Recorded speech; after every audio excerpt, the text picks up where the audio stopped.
OK, let's go back to our top story now. And Australia has joined more than a dozen countries in closing embassies in Ukraine's capital over fears Russia could launch an attack and invasion at any time. The Treasurer Josh Frydenberg joins us now from Canberra. Treasurer, good morning. What's the latest you've heard about Australian embassy staff in Kiev? Have they all got out and their families? Well, we have been removing successfully Australian embassy staff, and obviously we've called for Australian citizens in the Ukraine to also depart. Michael, we're at a very dangerous juncture. Vladimir Putin doesn't bring 100,000 troops to the border of Ukraine to check out the view or to have a picnic. Something's brewing, and if indeed the Russians invade Ukraine, it will have reverberations far and wide. So it's a very serious situation. We're continuing to talk with our allies and friends as well as key partners in the region. If Russia does invade, will Australia consider other measures to react to that beyond economic sanctions in the military area? Well, we have said that we're not looking at direct military involvement. What we obviously would do is join with other friends and parties who look at the broader economic sanctions that are available. There would need to be a response, and Australia would be part of a global response, no doubt. OK, let's come back to Australian politics. You're talking up the benefit of tax cuts, particularly to young women this morning. Also, there's lots of speculation about what you'll do with this low to middle income tax offset, which expires at this stage at the end of June. It's worth more than $1,000 to more than 10 million low to middle income families. Will you roll that over next financial year in next month's budget? Well, Michael, that's an $8 billion question, and I'm not about to answer it on your show today. You can if you like. There's a lot of speculation.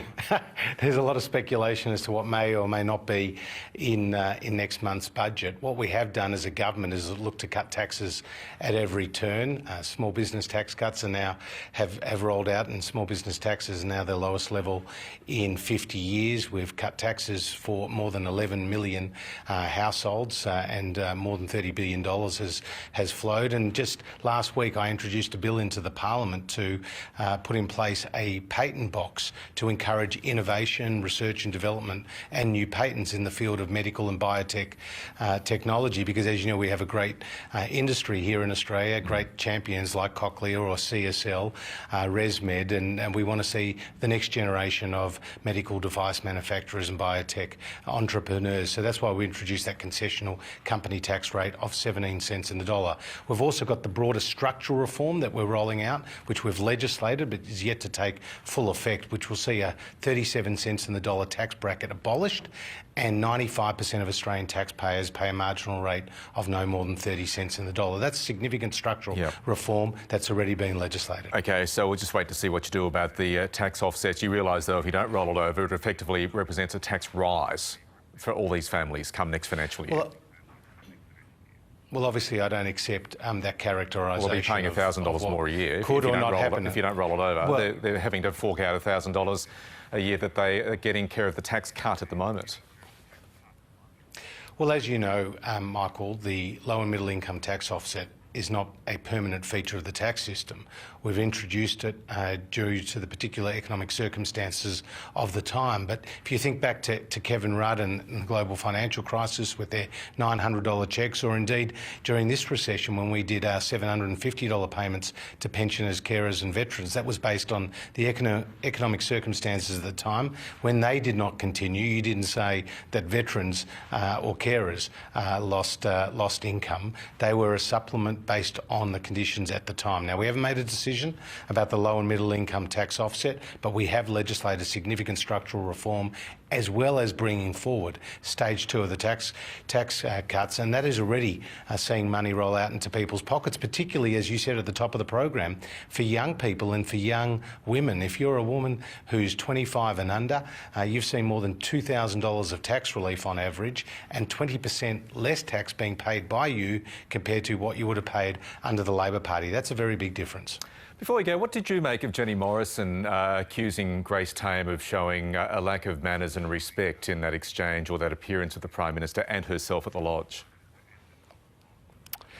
Michael, I could understand her disappointment, and I thought her comments were very measured, and indeed the whole interview gave Australians an insight into the Morrison family home, and he's obviously supported by a very beautiful family, and Jenny in particular, and his two girls. So I didn't have any problem with what she said. I thought it was very measured and reflected her heartfelt feelings.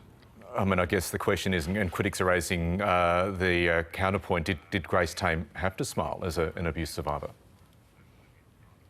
I don't think anyone has to smile, but you only have to look at the camera, you only have to look at that scene, and you could see how uncomfortable it was.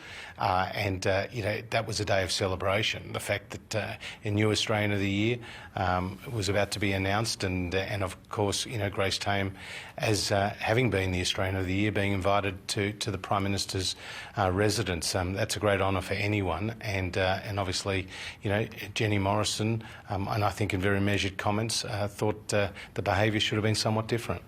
Josh Frydenberg, appreciate your time this morning. Thank you. Always a pleasure.